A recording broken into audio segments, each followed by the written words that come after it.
खान साहब को कुछ नहीं होने देंगे।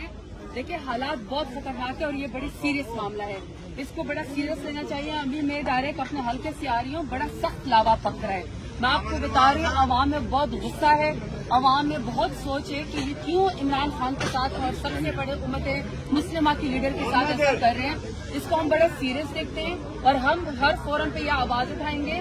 और मैं हुकूमत को भी ये बताना चाहती हूँ, ये जो आप ओछे हथकंडे इस्तेमाल कर रहे हैं, इमरान खान को आप उसके अवाम से दूर रखने की कोशिश कर रहे हैं, या आप दूर रह नहीं कर नहीं पाएंगे। इस तरह ये मामला और बिगड़ते जाएगा और ये लावा मजीद पकता जाएगा, हालात इनसे आउट ऑफ कंट्रोल हो जाएंगे। कहा जा रहा है कि मरियम नवाज के कहने के ऊपर ये सारा कुछ किया जा रहा है, तो आपको लफ्जी गोलाबारी भी आपके दरमियान रहती है। ये वाकई मरियम नवाज के ये जो इमरान खान के लिए खतरा है। देखिए मैं आपको एक बात बताऊं, ये पूरी हुकूमत ही इस वक्त अवाम के लिए खतरा है। आपके सामने है कि किसी के बारे में भी ये कह दिया जाता है कि सिक्योरिटी थ्रेट है। जो सच की आवाज उठाता है कहते हैं जी सिक्योरिटी थ्रेट आप पैदा कर रहे हैं। जो हक की आवाज उठाता है, जो जुल्म के खिलाफ बोलता है, जो FIR के खिलाफ बोलता है, जो चादर और चार दीवारी को पामाल करता है उसके खिलाफ बोलते हैं, तो कहते हैं आपको सिक्योरिटी थ्रेट है। क्या मतलब है सिक्योरिटी थ्रेट है?